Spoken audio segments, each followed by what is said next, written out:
Hello အားလုံးပဲမင်္ဂလာပါ MITDC ရန်ကုန်ကွန်ပျူတာတင်တဲ့ကျောင်းကနေကြိုဆိုလိုက်ပါတယ်ဒီမှာခုနှစ်ရှင်းပြမဲ့သင်ခန်းစာကတော့ Adobe Photoshop CC 2021ထဲမှာ keyboard shortcut အကြောင်းလေးကိုအရင်ဆုံးရှင်းပြမှာဖြစ်ပါတယ် keyboard shortcut ကိုမပြောင်းချင်တဲ့ဆိုရင်တော့ဒီမှာ edit ကနေပြီးတော့ keyboard shortcut ဆိုတာရှိပါတယ် keyboard ပေါ်ကဆိုရင်တော့ Alt ရဲ့ Control ရဲ့ C ရဲ့ K ကိုနှိပ်ပြီးလို့ရပါတယ်ဒီမှာတော့မိမိပြောင်းလို့တဲ့နေရာလေးတွေကို လိုက်ပြောင်းလို့ရပါတယ်ဒါကတော့menu bar ပါ menu bar ရဲ့အဲ့ထဲမှာရှိနေတဲ့ຢာလေးတွေကို shortcut လေးတွေကိုပြောင်းပေးတာဖြစ်ပါတယ်ညီမကတော့ menu လေးတွေကိုမပြောင်းတော့ပါဘူး tool လေးကိုပြောင်းပါမယ်ဒီမှာဆိုလို့ရှိရင်သူကအသုံးမပြဘူးဖြစ်တဲ့အတွက်သူ့ကိုအရင်ဆုံးဖြတ်ပေးလိုက်ပါမယ်သူ့ရဲ့ပုံမူလေးပေါ်မှာသူ့ပေါ်လေးမှာကလေးချက်ချလိုက်ပါတယ်သူ့ပုံပေါ်က delete လေးနဲ့ဖြတ်လိုက်ပါတယ် enter လေးကိုခေါက်လိုက်ပါတယ်နောက်တစ်ခါဒီမှာမိမိသုံးမလို့တဲ့နေရာလေးတွေကိုတော့အရင်ဆုံးလိုက်ပြီးဖြတ်ပေးပါမယ်ဒီမှာဆိုရင်တော့ lasso tool ကတိတ်ပြီးအသုံးမများပါဘူး polygon နဲ့ lasso tool ပဲသုံးများပါတယ်အဲ့ဒီအတွက်သူ့ရဲ့ပုံလေးမှာကလေးချက်ထားလိုက်ပါတယ်ဒီဘက်ပေါ်က delete လေးနဲ့ဖြတ်လိုက်ပါတယ် enter လေးခေါက်ပေးလိုက်ပါတယ်ဒီသူ့ကိုလည်းကြီးချက်ချလိုက်ပါတယ် delete လေးဖြတ်လိုက်ပါတယ် enter လေးခေါက်ပေးလိုက်ပါမယ်ဒီမှာတော့မိမိလိုလိုလိုက်ပြီးတော့ပြင်ပေးလို့ရပါတယ်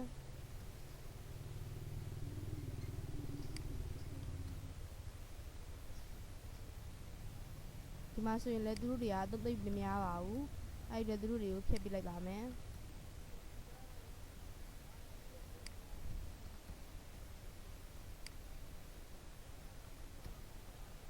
ဒီမှာဆိုရင်လည်း spooling best 2ပဲအသုံးများပါတယ် killing best 2ကတော့အသုံးမများပါဘူးအဲ့ဒီသူ့ကိုဖြတ်ပြလိုက်ပါမယ်တခုကို red eye 2ဆိုရင်လည်းသူကပုံတရားမှာတပုံတောင်မှပဲသိမပါပါဘူးအဲ့ဒီဖြတ်ပေးလိုက်ပါတယ်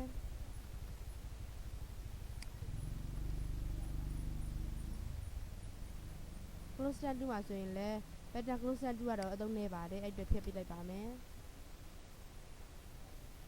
အဲ့ဒီခါဒီမှာမိပြီးချင်းတဲ့နေရာလေးတွေကိုလိုက်ပြင်းလို့ရပါသေးတယ်မီနူဘာကိုမပြင်းဘူးဆိုပေမဲ့ဒီမှာနေ့လောက်ပြင်းပြပေးပါမယ်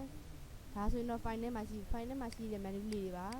file ထဲမှာဆိုရင်တော့မိမိရပဲຢာလေးကိုပြင်လဲပေါ့နော်ပြင်လို့ရပါတယ်သူ့ရဲ့ဘော်လေးမှာ click လေးချက်ချလိုက်ပါတယ်မိမိလိုလုပ်ပေးလို့ရပါတယ်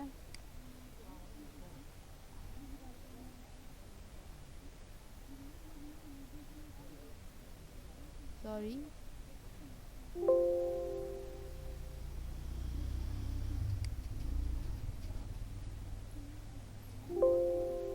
တို့ရဲ့ an ရုံနဲ့ကြည့်ပါတယ်မှာဆိုရင်တော့သူပြထားပါတယ် adjustment မှာရှိနေတဲ့ image ရဲ့ adjustment မှာရှိနေတဲ့ level နဲ့လဲပြနိုင်ပါသလားတဲ့ညီမတို့မလဲနိုင်ဖြစ်တဲ့အတွက်ဒီမှာသူ့ကိုနှိပ်ပြလိုက်ပါမယ် control ရဲ့ an ရုံပြန်ပြီးနှိပ်လိုက်ပါတယ်ဒီမှာအောက်မှာမိပြည့်တဲ့နေရာလေးတွေကိုလိုက်ပြင်လို့ရပါသေးတယ်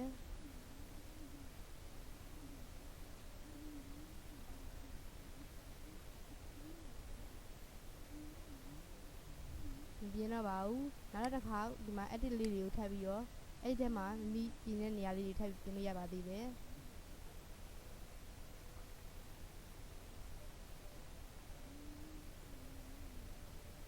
ဒီမှာမိပြင်တဲ့နေရာလေးတွေပြင်လို့ရပါသေးတယ်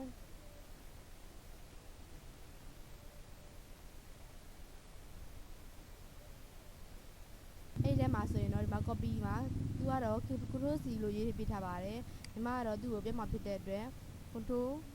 V ကိုနှိပ်ကြည့်လိုက်ပါမယ်ဒါဆိုရင်တော့သူကဒီမှာ edit ထဲမှာရှိတဲ့ paste နဲ့လဲနိုင်ပါသလားညီမတို့မလဲနိုင်ဖြစ်တဲ့အတွက်သူ့ကို undo နှိပ်ပြလိုက်ပါမယ်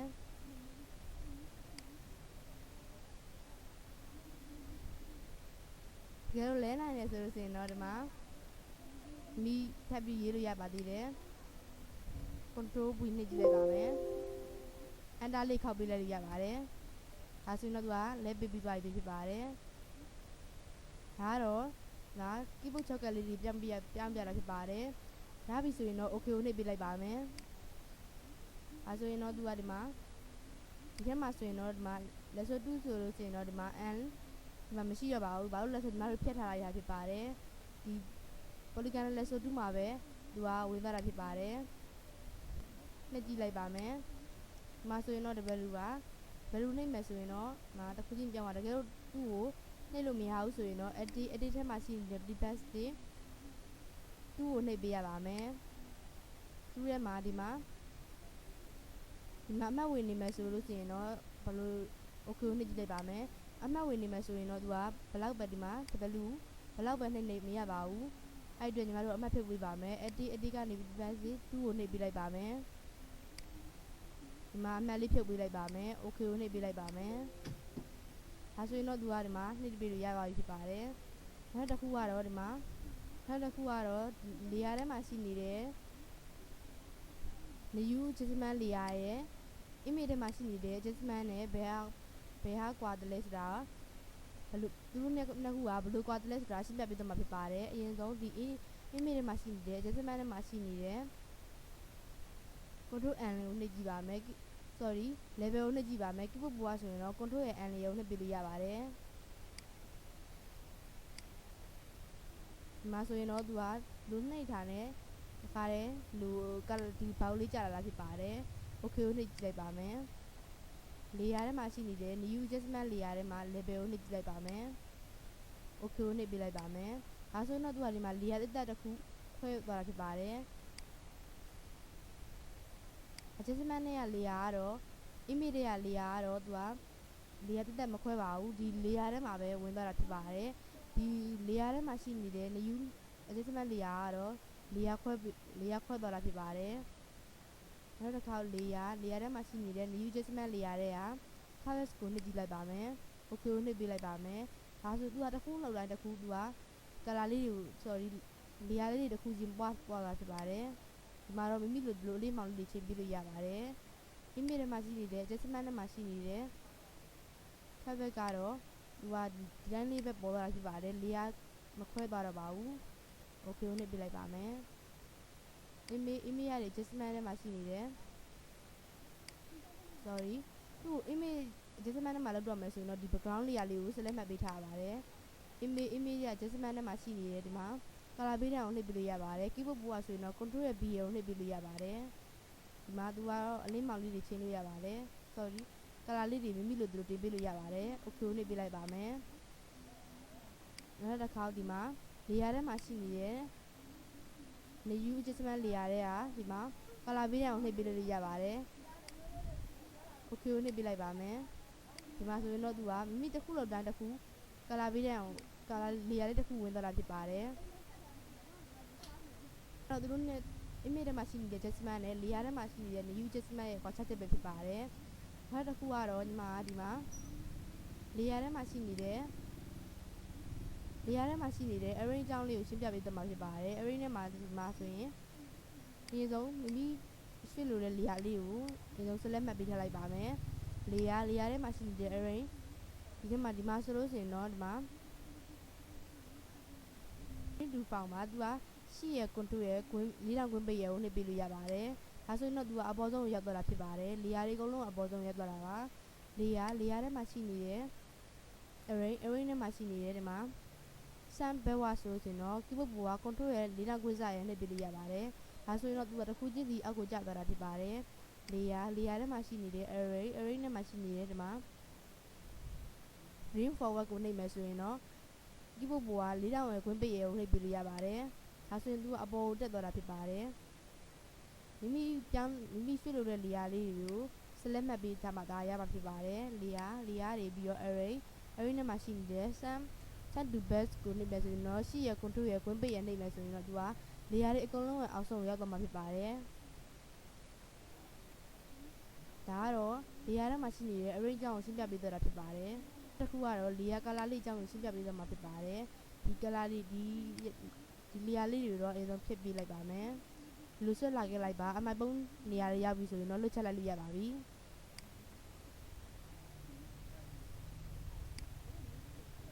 layer color လုံးမယ်ဆိုရင်တော့အရင်ဆုံး layer လေးတစ်ခုယူထားလိုက်ပါမယ်ဒါမှသာသူကဒီနားလေးမှာမီးလင်းပြီးတော့မှာဖြစ်ပါတယ်ဒီမှာတော့မိမိကြိုက်တဲ့ color လေးကိုအရင်ဆုံးရွေးပေးလိုက်ပါ okay ကိုနှိပ်လိုက်ပါမယ် keyboard ပေါ်က Alt ရဲ့ backspace ရဲ့နဲ့ color ဖြည့်ကြည့်လိုက်ပါမယ်ဒါဆိုရင်တော့သူကဒီမှာ normal ရွေးထားဖြစ်တဲ့အတွက်အကုန်လုံးကိုဖုံးပေးသွားတာဖြစ်ပါတယ်တကယ်လို့ဒီမှာအဲ့ကိုနှိပ်မယ်ဆိုရင်တော့သူကပို့ပြီးတော့အယောင်လေးရာရှိုးရလာကိုတွေ့ရပါတယ်ဒီမှာ over လေးရွေးမယ်ဆိုရင်တော့သူကအယောင်လေး story တောက်တွေလုပ်တဲ့အခါမှာအသုံးပြုပါတယ်သူကတော့ တကယ်လို့ဒီမှာကာလာကိုရွေးပေးထားမယ်ဆိုရင်တော့သူကလူပုံမျိုးလေးဖြစ်သွားမှာဖြစ်ပါတယ်အဲ့ဒီတော့ညီမဒီပုံလေးကိုအရင်ဆုံးဖျက်ပေးလိုက်ပါမယ်လေယာတစ်တစ်ခုလိုက် sorry ဒီလေယာလေးကိုပဲကူးပုတ်ပေါ် control ရဲ့ J နဲ့လေယာပွားလိုက်ပါမယ်ဒီ color မှာမိကြိုက်တဲ့ color လေးရွေးပေးလိုက်ပါ outer backspace နဲ့ color ဖြည့်ကြည့်လိုက်ပါမယ်ဒီနေရာလေးကိုအပြာရောင်စာတန်းလေးပေါ်ပြီးဆိုရင်တော့ဒေါင်းရဲလေးနဲ့သူ့ကိုဆွဲပေးလိုက်ရပါတယ်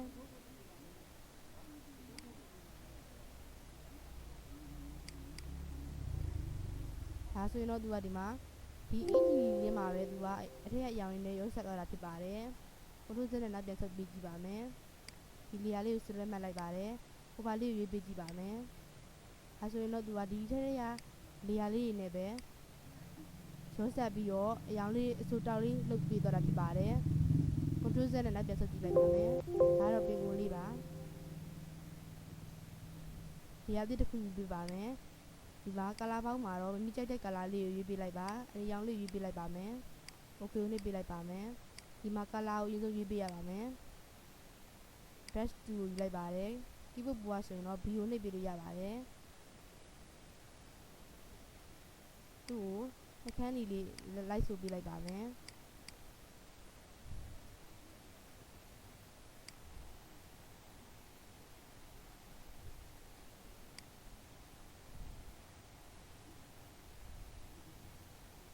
ဒါကတော့ color ကိုရွေးပေးထားတာဖြစ်တဲ့အတွက်သူ့ရဲ့အသားထဲမှာပဲအရောင်လေးနည်းလေးပဲစူသွားတာဖြစ်ပါတယ်တကယ်လို့ဒီနာမှာ normal ကိုထားမယ်ဆိုရင်တော့သူကလို့အရောင်တက်တောက်ကြီးပုံစံဖြစ်သွားတာဖြစ်ပါတယ်အဲ့ဒီညီမတို့က color ကိုရွေးပေးပါမယ်ဒီမှာ opacity ကိုအရင်များတယ်ထင်ရင်တော့ opacity ကို short ပေးလို့ရပါတယ်ဒါဆိုရင်တော့သူကဒီမှာနှခမ်းနီလေးဆိုပေးသွားတာဖြစ်ပါတယ်ဒီ color ဒီက color ကိုအကြောင်းရှင်းပြပေးသွားတာဖြစ်ပါတယ်အားလုံးပဲကျေးဇူးတင်ပါတယ်